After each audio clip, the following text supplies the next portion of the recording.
Bonjour à toutes et à tous. Alors une première vidéo pour répondre aux questions d'Adeline sur les exercices 2 et 3. Et après, je ferai d'autres vidéos pour les autres questions. Alors ici, là, c'est notre ensemble défini par l'exercice. Là, c'est l'ensemble proposé par Adeline. Donc je suis d'accord avec Camille. L'ensemble proposé par Adeline ici contient beaucoup plus d'éléments que l'ensemble d'origine. Là, ce qu'il fallait remarquer, c'est que tous les éléments de l'ensemble A peuvent s'écrire sous la même forme, c'est-à-dire une puissance de 2 en fait. Dès qu'on a remarqué ça, on pourrait écrire notre ensemble comme étant, on remarque ici, le 2 à chaque fois, il ne bouge pas, il est fixe, et ce qui bouge, c'est les exposants, les puissances. Donc on peut exprimer notre ensemble comme 2 à la puissance 1 entier. Donc il faut préciser après que l'entier appartient à n, voilà. Et surtout qu'il est compris entre 0 et 5.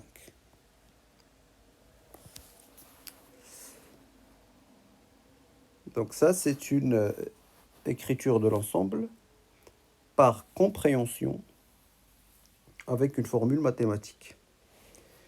Alors, une technique pour compter, même si ce n'était pas demandé, pour calculer le cardinal d'un tel ensemble.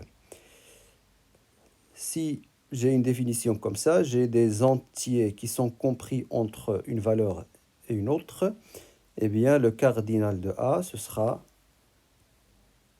cardinal de A sera 5 moins 0 plus 1. C'est ça la technique à faire toujours. 5 moins 0 plus 1. Ça fait 6 et j'ai bien 6 éléments dans A. Si j'avais par exemple K qui était compris entre 3 et 19, et je veux savoir combien y a-t-il de K, je fais 19 moins 3 plus 1.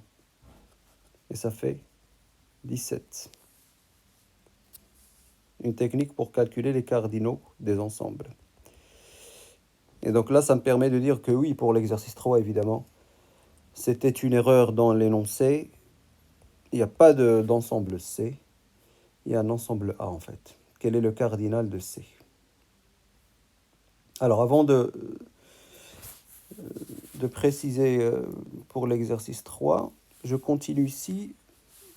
Je parle un petit peu de l'ensemble proposé par Adeline. Celui-là, il contient beaucoup plus d'éléments. Justement, si tu précises x est un entier qui est compris entre 2 et 64, eh bien forcément le cardinal de A dans ce cas serait égal à 64 moins 2 plus 1.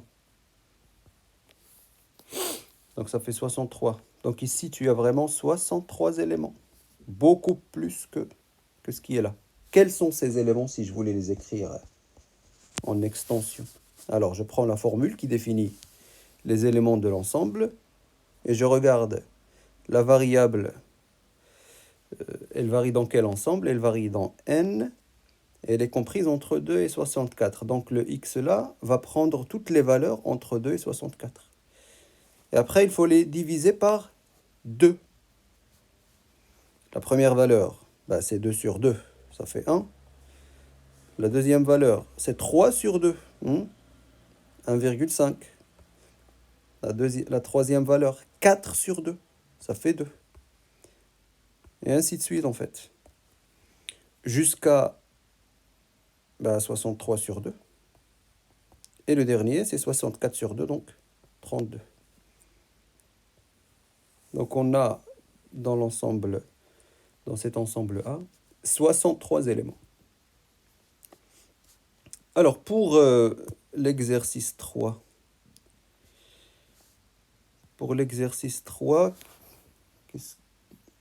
c'était quoi l'ensemble déjà? des multiples de 7 compris entre 1000 et entre 100 et 1000.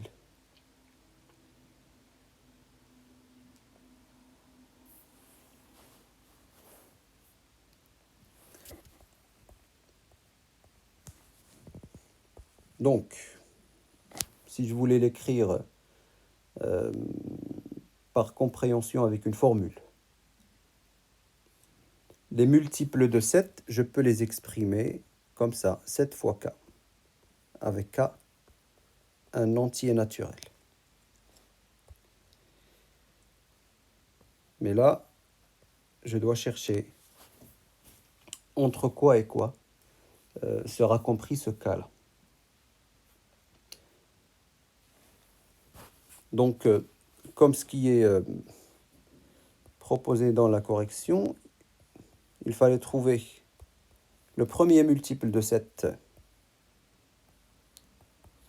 qui est plus grand que 100, et puis le dernier multiple de 7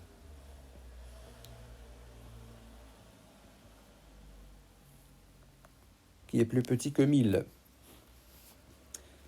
Donc le premier multiple, c'est le 15e multiple.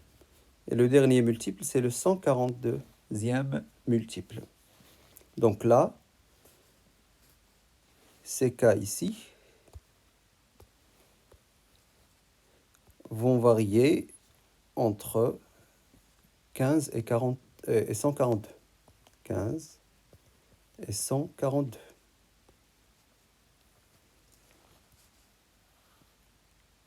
On n'a pas le droit d'écrire ici, à la place de cette inégalité, on n'a pas le droit d'écrire quelque chose comme ça, comme je vois souvent dans les copies. Non.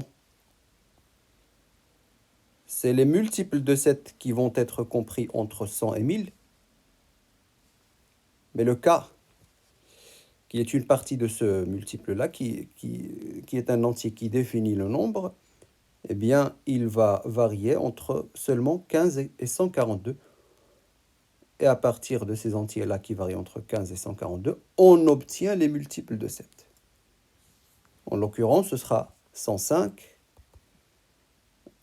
Et le suivant, ça va être 112. Et le suivant, ça va être 119. Et ainsi de suite, jusqu'à 994.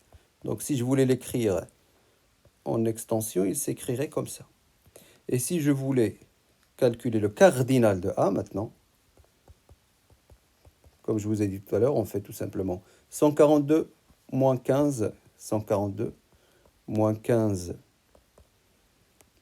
Donc ça fait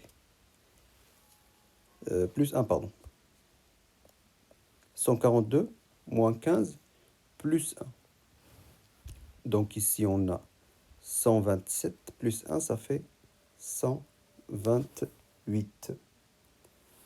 Cardinal de A, et pas cardinal de C, évidemment, c'est 128. Voilà pour les deux premières questions.